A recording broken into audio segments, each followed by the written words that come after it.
After each chapter, I'm going to give you the author's interpretation. By Diane Wolkstein. In the first 3 lines of the Huluppu Tree, we meet the predominant stylistic feature of the cycle of Inanna, repetition. Words are repeated, sentence structure is repeated, and by this slow, studied, almost hypnotic repetition, we are transported into another realm, the timeless realm of the gods, the soul, and the origins of life. All the Sumerian tales in this collection are connected to a religious foundation about which, except for the stories and hymns, we unfortunately have very little factual information. Nevertheless, we need to approach these stories as sacred narratives, spiritual explorations of the place of the gods and the human psyche in the universe. In all the stories, there's a focusing on such spiritual concepts as rule, destiny, and the me, the sacred culture of Sumer. Much like the sculpture of the time, the Sumerian stories have a stark, raw, wide-eyed quality, as if the poet were attempting to pierce through the conventions into the very essence of life in order to see what is, to understand what it's all made of, how, and why. Unfortunately, the Sumerian priest no longer exists to explain ambiguous terminology or explicate rituals and symbols. In addition, we do not even know what period the stories were created. They could have been created any time between 1900 BC and 3500 or even further back. Yet despite, or most likely because of their sacred roots, the stories continue to have a compelling hold on us. When I have told them, the responses from the audience have been striking. I felt as if I did the first time I stepped into the cathedral at Chartres, or it was like going behind a mirror. And in the telling, especially the moments of repetition, such as the second or third time Inanna's story is told in the Huluppu Tree, or during the 7 disrobings in the Descent of Inanna, I too have felt the strange opening up quality of these stories, as if I were falling out of the storyteller audience framework into a deeper, more eternal soul place. These commentaries have been written in response to the many questions of listeners. Who's the Anzu bird? Why did Inanna go to the underworld? Why did she sentence her husband to death? My thoughts are in no way definitive, but rather responses to working with the material. I had to speak back. I did so first by trying to take into consideration the Sumerian context for the symbols, both in their literal and cultural aspects, and then by relying on hunch, speculation, and a storyteller's intuition. The Huluppu Tree. In the first days, in the very first days, in the first nights, in the very first nights, in the first years, in the very first years. The Huluppu Tree is one of the world's first recorded tales of Genesis. Such a claim, however, ought not to lead us to consider first to mean primitive or unformed. The art and thinking of the Sumerians and Akkadians had enormous breadth, sophistication, and variety in its representation of the universe.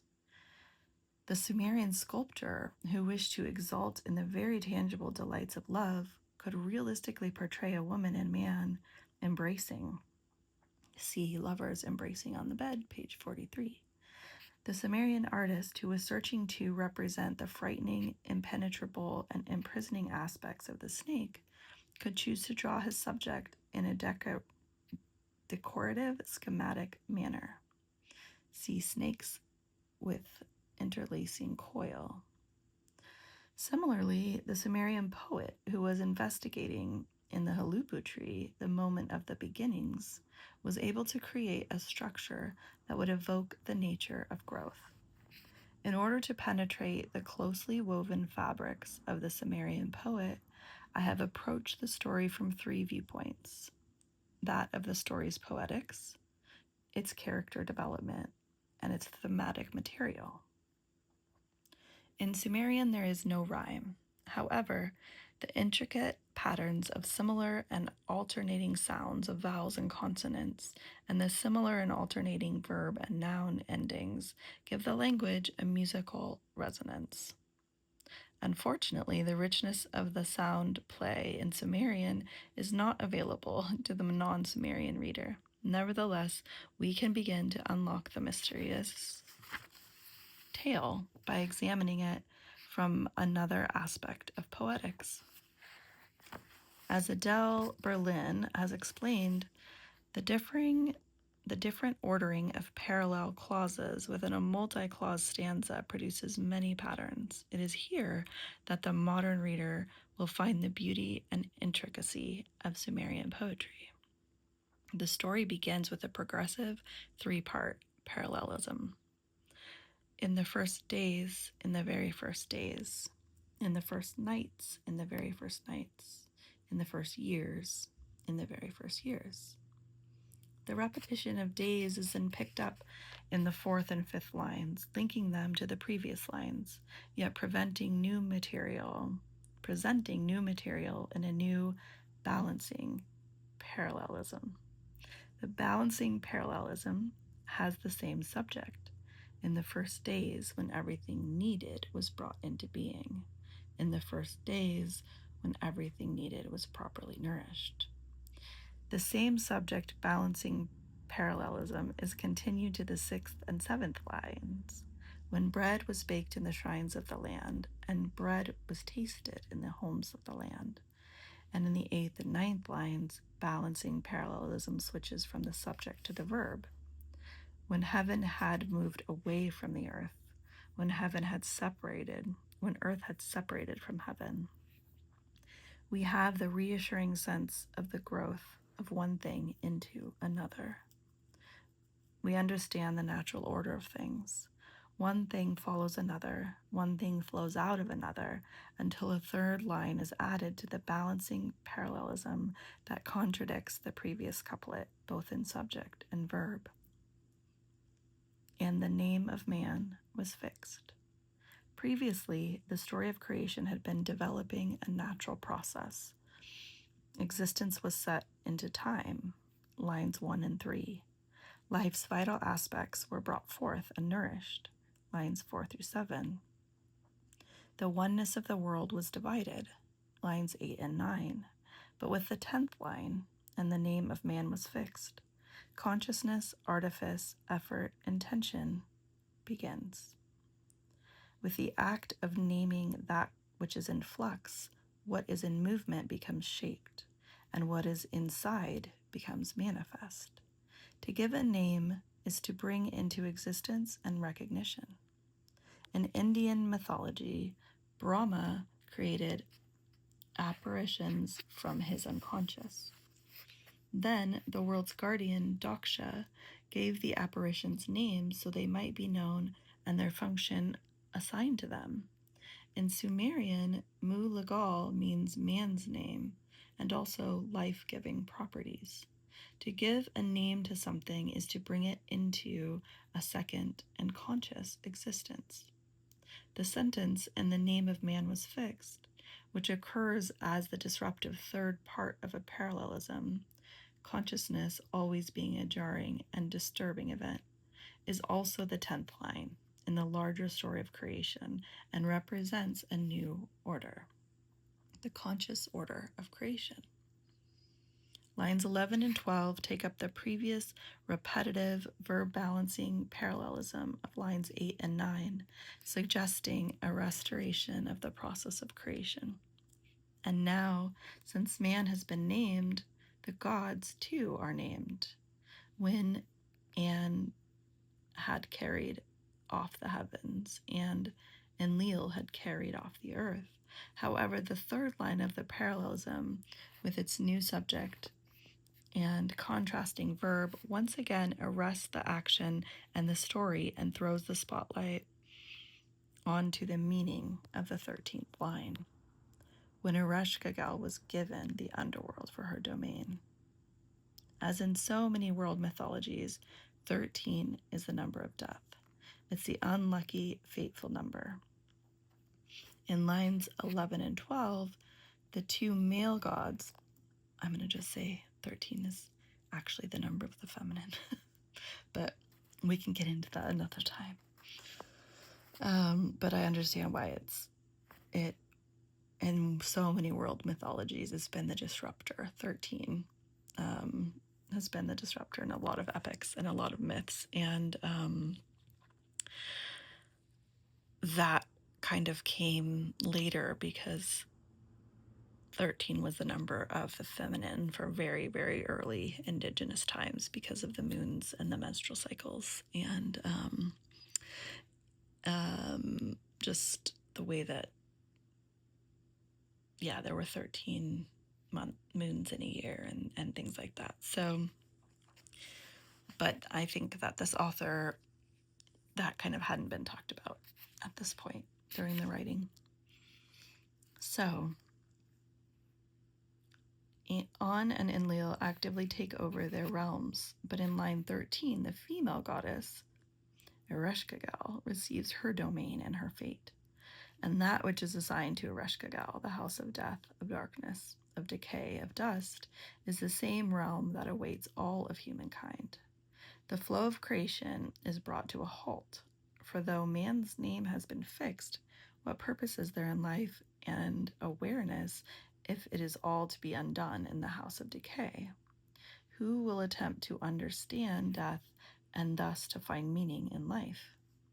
The answer to the question raised in the first section is given as the wise one, Father Enki, the god of wisdom, enters the story at the beginning of the second section.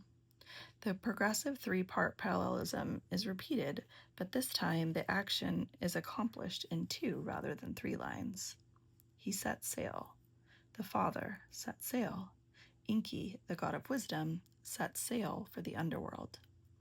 The father who journeys to the underworld can be appreciated in 2 ways, metaphorically as the god of wisdom and sexually as the god of the waters. Water also means semen in Sumerian. As god of wisdom, Enki takes up humanity's great quest to confront the unknown. Like other shamanic figures who voyage into the underworld, Enki is assaulted by stones and animal spirits. He is battered and bruised by the underworld, which is possessive of its realm, but he does not turn back. He battles between conscious and unconscious forces rages. The battle between unconscious and conscious forces rages.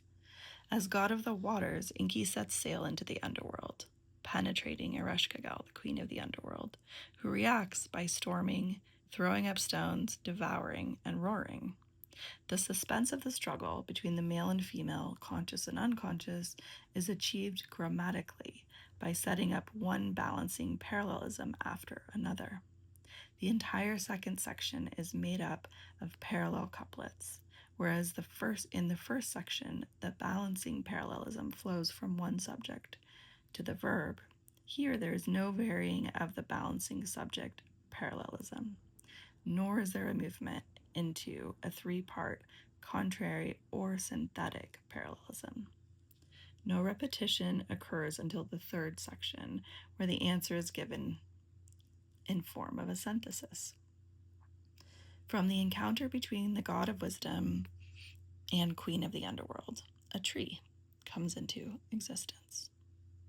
The third section repeats the progressive 3-part parallelism of the first and second sections, but now as time is speeded up, the parallelism is contracted into the space of 1 line.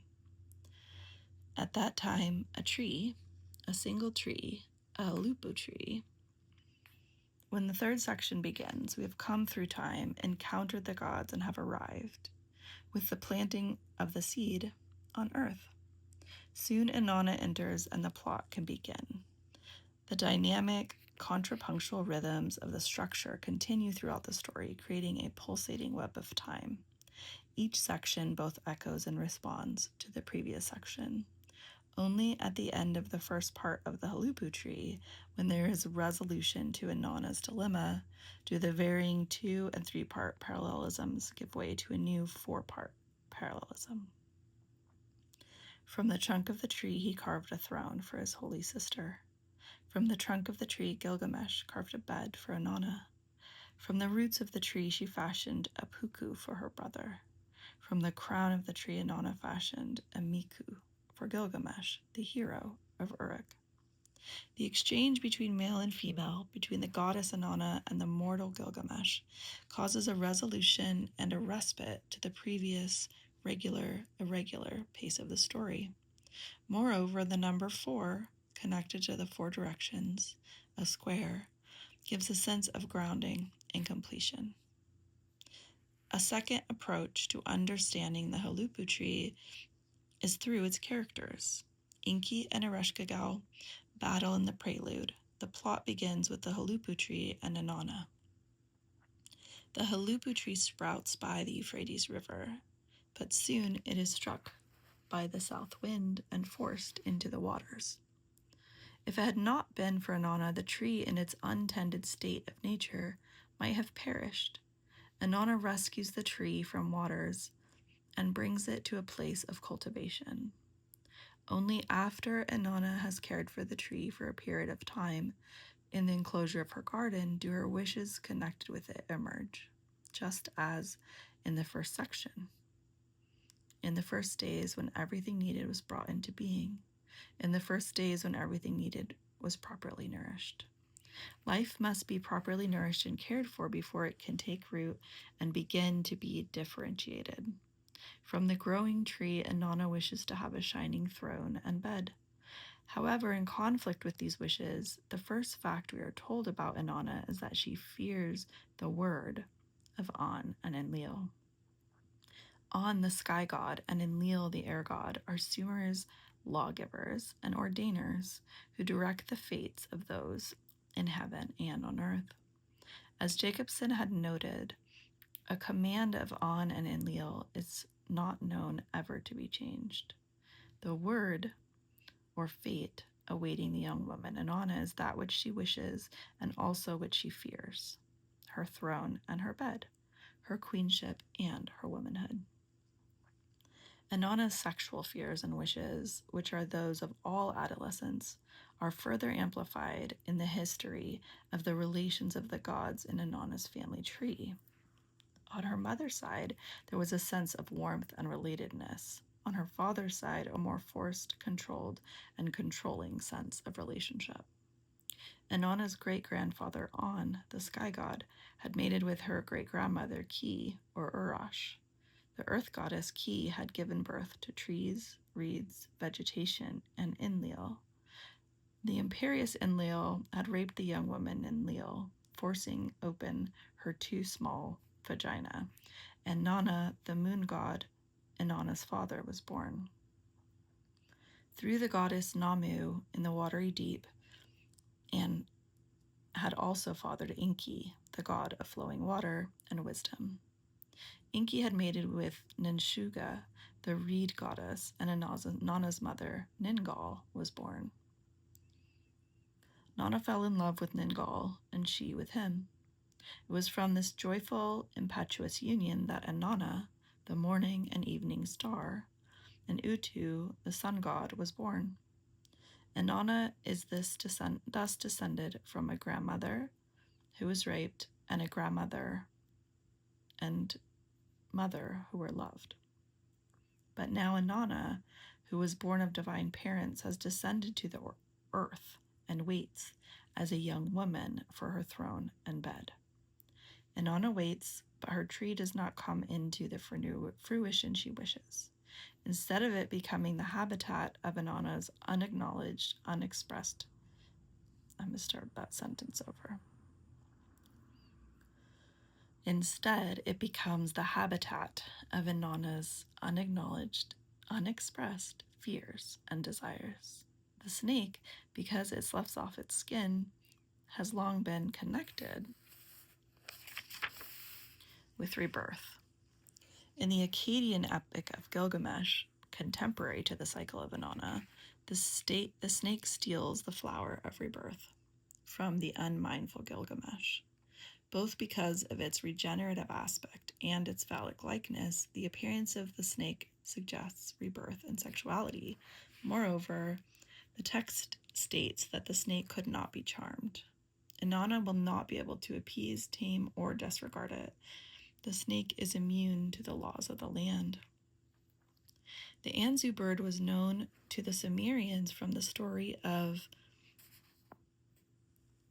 Ninurta turtle, in which the Anzu bird has unsuccessfully attempts to steal the me, the attributes of civilization and knowledge, from Enki, the god of wisdom.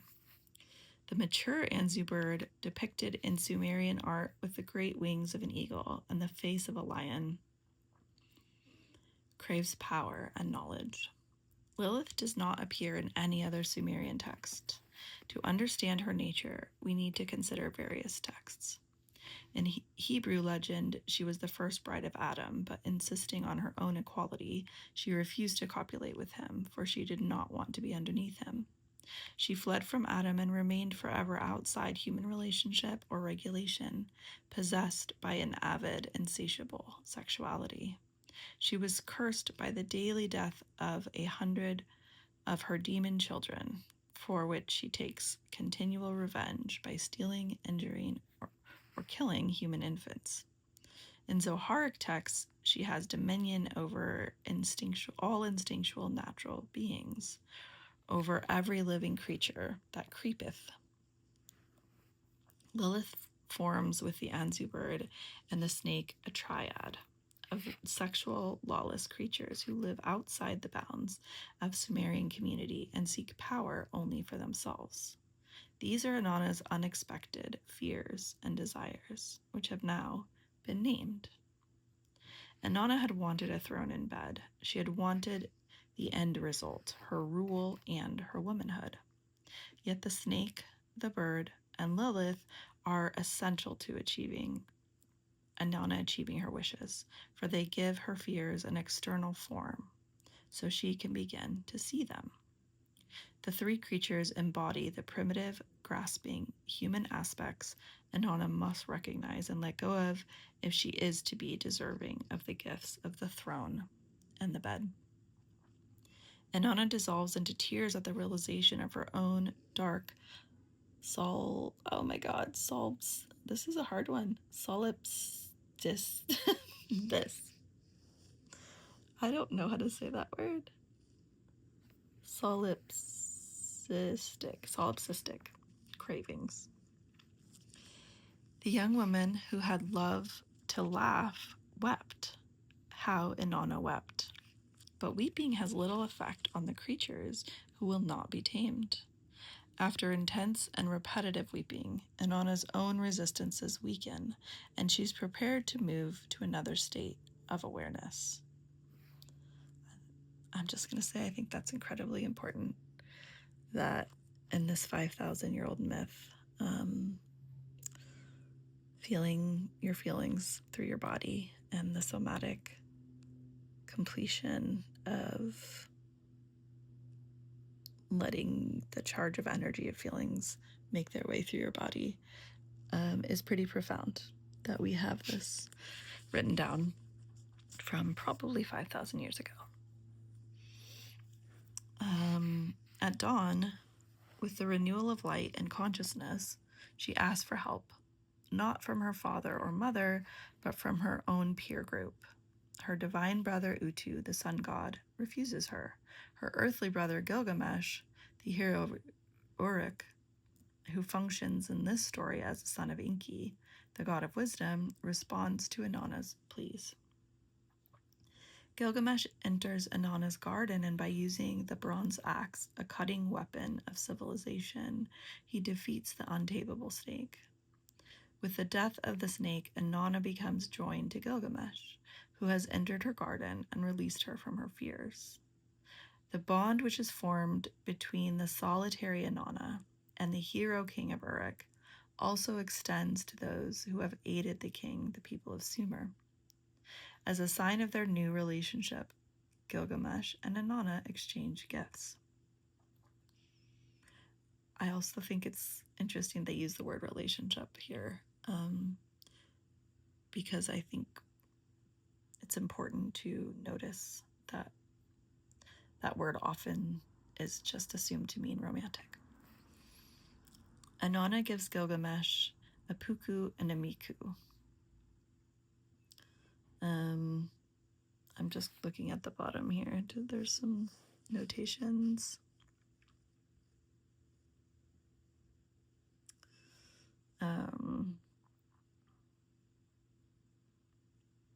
Gilgamesh was said to be 2/3 god and 1/3 human.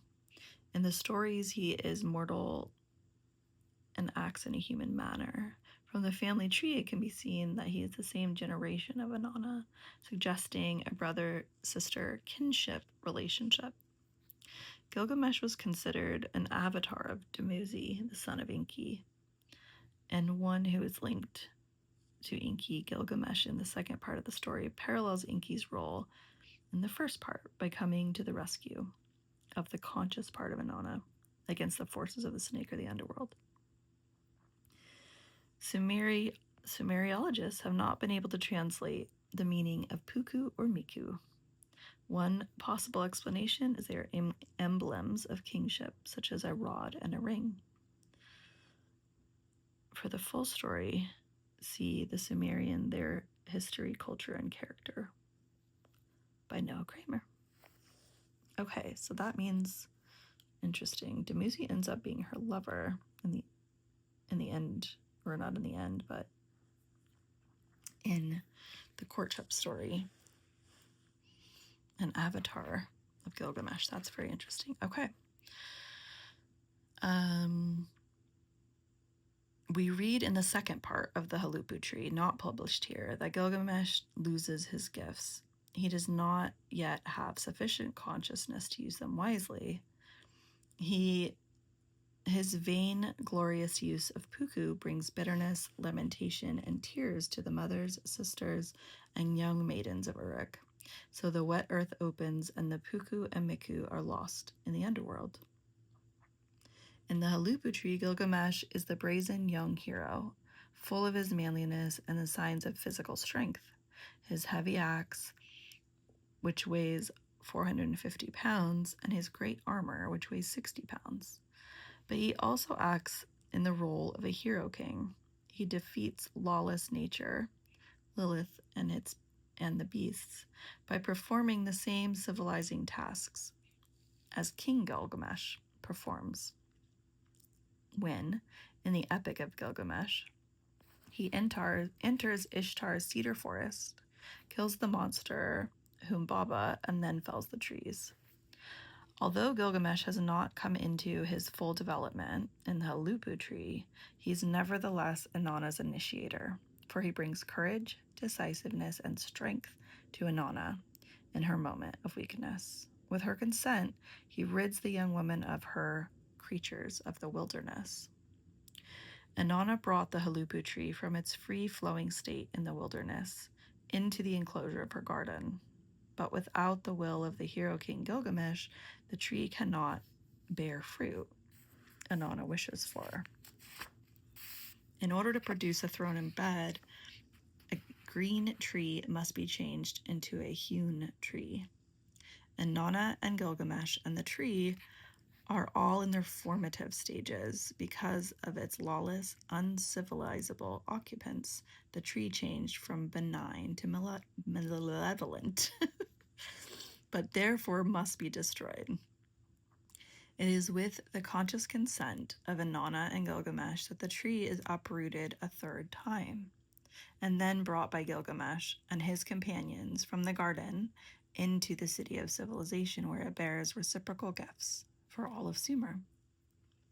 Both Inanna and Gilgamesh are enriched by the death and transformation of the tree. Inanna is now prepared to be a woman, and Gilgamesh has proven his manliness. Although they do not become united, Gilgamesh, by entering Inanna's garden, is drawn closer to his feminine side. Inanna, Provided with a shining bed, awaits her consort, and prepared with a throne, she is ready to act on her own. So when they're talking about the Epic of Gilgamesh here, that is something that I think is much more available out in the world, as this book is not Googleable at all. And I have found in my research that something like 95% of the books in the world have not been uploaded to the internet. So the Epic of Gilgamesh has, I know, been taught in schools and that sort of thing. And for a lot of people, this Epic of Inanna is going to be the first time people are hearing the real translation of it. They're talking here too about in the Epic of Gilgamesh, Inanna plays a different role as Ishtar, and I think that they are maybe enemies in some way in that epic.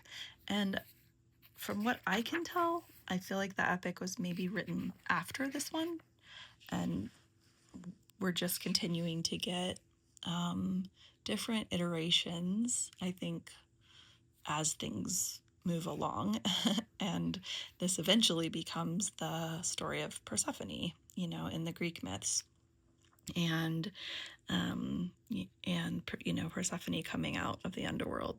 This all started with Inanna, who is known as the evening star and the morning star, and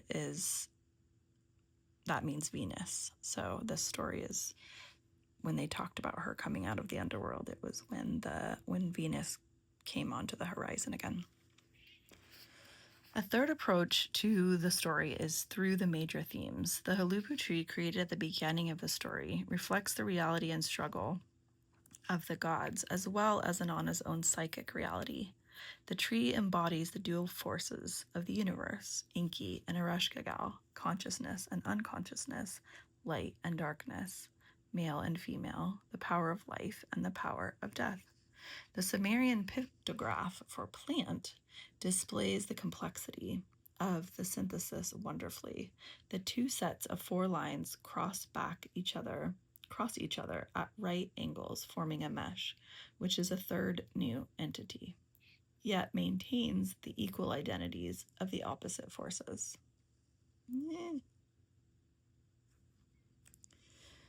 Which is so important and talks so much about, just anything relational. The image of the tree as the synthesis of these numinous powers is also effectively seen in outer reality, for the tree grows from the darkness and underworld into the light and consciousness. It is anchored in the underworld and grows toward the heavens. The tree is a part of the 3 kingdoms, the underworld of Ereshkigal, the earth of Enlil, and the heavens of On. The wonder of the tree continues to exist today, for although we still cannot explain the mystery of the first seed, we can take the seed into our hand and say, here is the beginning of life. It will emerge from the underworld, strive toward the heavens, and die back into the underworld, from which one of its descendants will emerge. The Hebrew story of creation parallels the Sumerian account of the Huluppu Tree in many ways.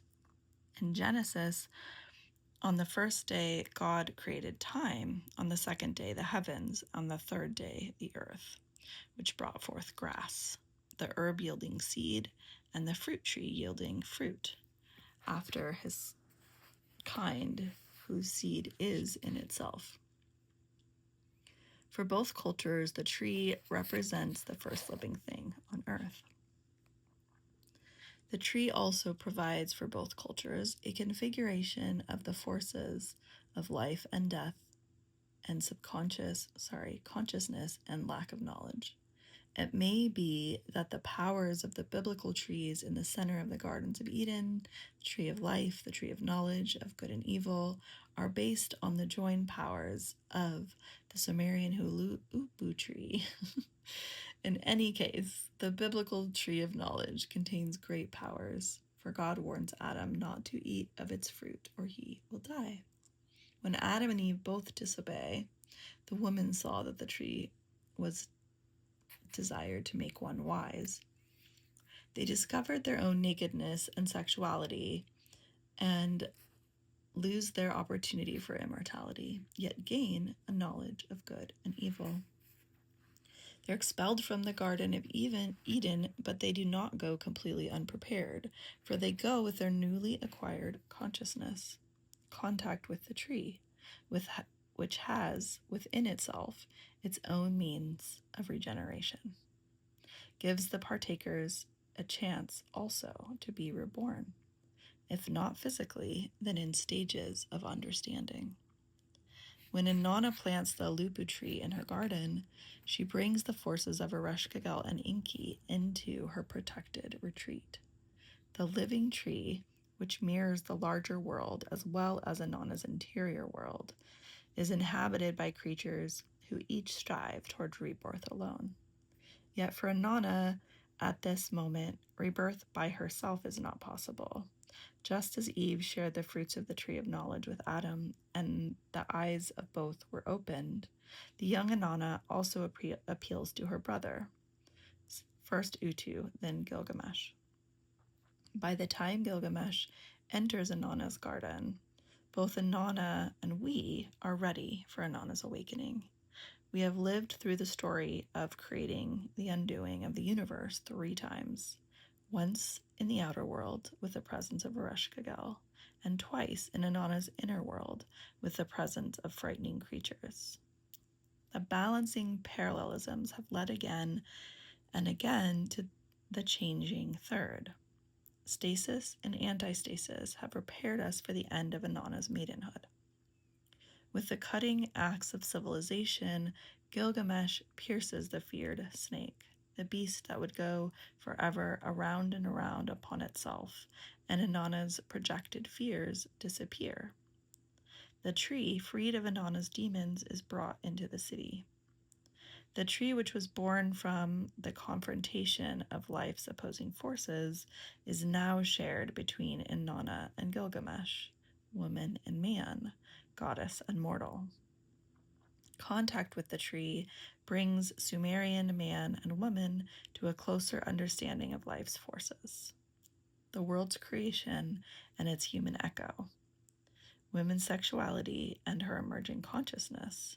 The sons of the city who help Gilgamesh are benefactors as well, for it is from the wood of the Huluppu tree that the throne and bed of their goddess is fashioned.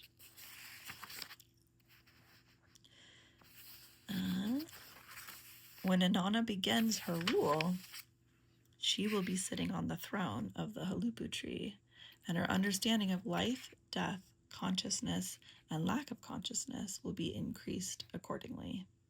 Likewise, when she holds a man in her arms, the bed will murmur to them both the secrets of life and death, light and darkness.